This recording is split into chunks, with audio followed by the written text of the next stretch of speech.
जय हिंद मित्रांनो, आपल्या Shivarth D classes या यूट्यूब चॅनलला मी सर्वांचं स्वागत करतो. आपण या व्हिडिओमध्ये महाराष्ट्र शिक्षक पात्रता परीक्षा म्हणजेच टी 2026 या संदर्भातील महत्त्वाचा म्हणजेच की परिसर अभ्यास किंवा सामाजिक शास्त्रातील एक महत्त्वाचा घटक पाहणार आहोत. तर त्यामधील काही महत्त्वाचे आपण वस्तुनिष्ठ प्रश्न या ठिकाणी पाहूया आणि हे अतिसंभाव्य प्रश्न असतील मित्रांनो, त्यामुळं व्हिडिओ स्किप न करता पहा. बघूया आपण पन्हाळगड. बघा, या ठिकाणी पहिला पॉईंट आपल्याला महत्त्वाचा लक्षात घ्यायचा. पन्हाळगड छत्रपती शिवरायांनी जिंकण्यापूर्वी पन्हाळगड कोणत्या राजवटीकडे होता? तर आदिलशहा. दुसरा प्रश्न आहे, पन्हाळगड हा किल्ला कोणत्या शासकाने बांधला? तर शिलाहार शासक. पन्हाळगडाला वेढा घालणारा आदिलशहाचा सरदार कोण होता? तर सिद्दी जोहर. पन्हाळगडाला वेढा दिला तेव्हा सिद्दी जोहरचा सेनापती कोण होता? सिद्दी मसूद. पुढचा प्रश्न आहे पाचवा, सिद्दी जोहरला भेटण्यासाठी प्रति शिवाजी महाराज म्हणून बघा कोणी जाण्यासाठी तयारी दर्शवली? असा प्रश्न आहे या ठिकाणी. शिवा काशीद. शिवा काशीद सिद्दी जोहरला भेटण्यासाठी पन्हाळगडाच्या कोणत्या दरवाजातून पालखीमार्फत गेले? राजदिंडी दरवाजा. पुढचा प्रश्न आहे, बाजीप्रभू देशपांडे व सिद्दी जोहर लक्षात घ्या चा सेनापती सिद्दी मसूद यांच्यात घोडखिंड येथे लढाई कधी झाली? तर 13 जुलै 1660. पुढचा प्रश्न आहे, घोडखिंड कोणत्या जिल्ह्यात आहे? तर कोल्हापूर. पुढचा प्रश्न आहे, पावनखिंडीचे जुने नाव काय? तर घोडखिंड. घोडखिंड कोणत्या किल्ल्याच्या पायथ्याशी आहे? तर विशाळगड. विशाळगडाचे पुढचा प्रश्न आहे या ठिकाणी, विशाळगडाचं जे काय जुनं नाव आहे ते काय होतं? तर खेळणा किल्ला. पुढचा प्रश्न आहे, शाहिस्तेखानाने कोणत्या किल्ल्याला वेढा दिला होता? तर पुरंदर. पुढचा प्रश्न आहे की बघा, शाहिस्तेखानाने पुणे जिल्ह्यातील कोणता किल्ला जिंकून घेतला होता? तर चाकणचा किल्ला. प्रश्न महत्त्वाचा आहे, चाकण किल्ल्याचे किल्लेदार कोण होते? फिरंगोजी नरसाळा. शाहिस्तेखानाने चाकण किल्ला जिंकल्यानंतर पुण्यातील कोणत्या ठिकाणी तळ ठोकला? लाल महाल. प्रश्न महत्त्वाचा आहे 16वा.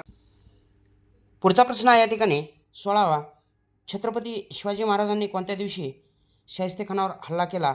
तर 5 एप्रिल 1663. छत्रपती शिवाजी महाराजांनी सुरतेवर कोणत्या 2 वर्षी स्वारी केली? 1664 व 1670. पुरंदर किल्ल्याला वेढा देणारा मोगल सरदार कोण होता?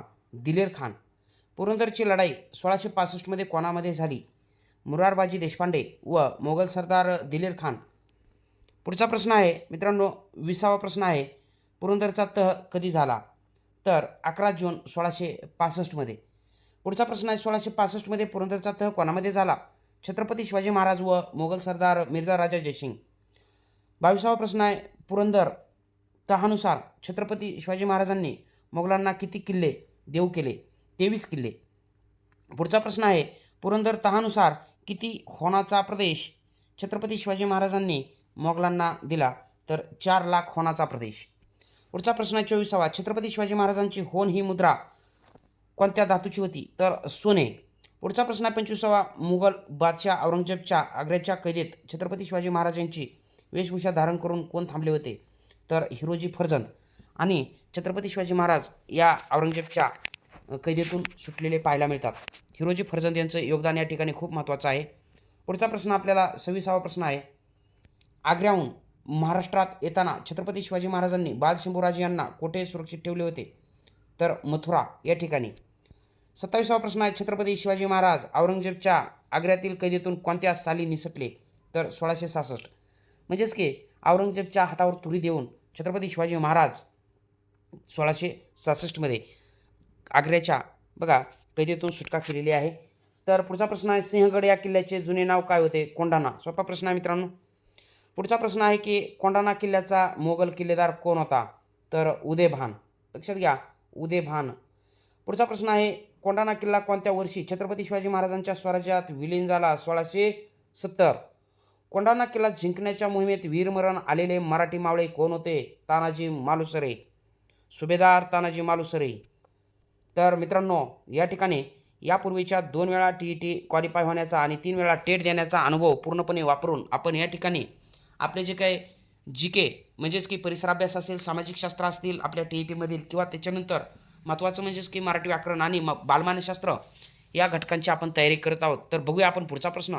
या ठिकाणी छत्रपती शिवाजी महाराजांचा प्रथम राज्याभिषेक केव्हा झाला? तर 6 जून 1674. शिवराज्याभिषेक दिन कधी असतो असाही प्रश्न विचारला जाऊ शकतो आपल्याला, तर 6 जून. पुढचा 33वा प्रश्न आहे, शिवराज्याभिषेकावेळी छत्रपती शिवाजी महाराजांनी कोणते नाणे प्रसारित केले, तर शिवराई. छत्रपती शिवाजी महाराजांचे शिवराई हे नाणे कोणत्या धातूचे होते, तांबे. पुढचा प्रश्न आहे मित्रांनो, छत्रपती शिवाजी महाराजांचा 6 जून 1674 रोजी झालेला राज्याभिषेक कोणाच्या हस्ते झाला, तर गागा भट्ट यांच्या हस्ते हा राज्याभिषेक सोहळा झालेला होता. पुढचा प्रश्न आहे 36वा, 6 जून 1674 रोजी झालेल्या शिवराज्याभिषेक सोहळ्यासाठी कोणता इंग्रज प्रतिनिधी उपस्थित होता, हेनरी ऑक्झिडेन. पुढचा प्रश्न आहे 37वा, प्रथम शिवराज्याभिषेक सोहळ्यासाठी गागा भट्ट यांना कोणत्या ठिकाणाहून बोलविण्यात आले होते, तर काशीहून गागा भट्ट आलेले होते. पुढचा प्रश्न आहे की गागा भट्ट यांचे मूळ कोणत्या ठिकाणचे होते, तर पैठणचे ते मूळ रहिवासी आणि वास्तव्याला मात्र ते काशी या ठिकाणी होते. पुढचा प्रश्न आहे 39वा, छत्रपती शिवाजी महाराजांचा दुसरा राज्याभिषेक सोहळा कोणत्या दिवशी झाला, तर 24 सप्टेंबर 1674. 40वा प्रश्न लक्षात घ्या, गागा भट्ट यांनी कोणत्या 7 नद्यांचे पाणी छत्रपती शिवाजी महाराजांच्या राज्याभिषेकासाठी आणले होते, तर त्या 7 नद्या लक्षात घ्या, गंगा, यमुना, सिंधू, गोदावरी, कावेरी, नर्मदा आणि कृष्णा. या 7 नद्यांचं पाणी गागा भट्ट यांनी छत्रपती शिवाजी महाराजांच्या राज्याभिषेकासाठी आणलेलं होतं. पुढचा प्रश्न आहे मित्रांनो 41वा, छत्रपती शिवाजी महाराजांचा दुसरा शिवराज्याभिषेक सोहळा कोणाच्या हस्ते झाला, गोसावी निचलपुरी यांच्या हस्ते झालेला होता. पुढचा प्रश्न आहे 42व्या क्रमांकाचा प्रश्न आहे मित्रांनो, महत्त्वाचा प्रश्न आपल्याला विचारला जाऊ शकतो, राजमाता जिजामाता यांचा मृत्यू कोणत्या दिवशी झाला, 17 जून 1674. पुढचा प्रश्न आहे 43वा, छत्रपती शिवाजी महाराजांच्या सावत्र भावाचे नाव काय होते, तर व्यंकोजी राजे. 44वा प्रश्न, व्यंकोजी राजे कोणत्या जहागिरीवर होते, तर तंजावर. 45वा प्रश्न आहे, कुतुबशहाची राजधानी कोणती होती, तर गोवळकोंडा. म्हणजेच की छत्रपती शिवाजी महाराजांनी त्या ठिकाणी लक्षात घ्यायचं आहे, राज्याभिषेक सोहळा झाल्यानंतर दक्षिणेमध्ये सुद्धा एक बघा खंबीर असं म्हणजे की कुतुबशहाची मदत मिळावी या उद्देशातून त्या ठिकाणी कुतुबशहासोबत करारसुद्धा केलेला पाहायला मिळतो आपल्याला. पुढचा प्रश्न आहे की बघा 46वा प्रश्न असेल, चेन्नईच्या दक्षिणेस असलेला कोणता किल्ला छत्रपती शिवाजी महाराजांनी जिंकून घेतला, जिंजीचा किल्ला. लक्षात घ्या. पुढचा प्रश्न आहे की आज्ञापत्र हा ग्रंथ कोणी लिहिला, रामचंद्रपंत अमात्य. म्हणजेच की जे अमात्य होते अष्टप्रधान मंडळामध्ये रामचंद्र निळकंठ मुजुमदार, त्यांनी आज्ञापत्र हा ग्रंथ लिहिलेला पाहायला मिळतो. आणि एक संदर्भ असाही मिळतो आपल्याला की आज्ञापत्र हा ग्रंथ राजाराम महाराज यांच्या आज्ञेवरून लिहिलेला दिसून येतो. पुढचा प्रश्न आहे की 48वा प्रश्न आहे, गडावरील व गडाखालील प्रजेकडून कराची वसुली, जमा खर्चाचा हिशोब ठेवणे, पत्रव्यवहार सांभाळणे अशी कामे कोणामार्फत केली जात असत, तर सबनीस हा एक कर्मचारी असायचा त्या ठिकाणी, यामार्फत ही कामे केली जायची.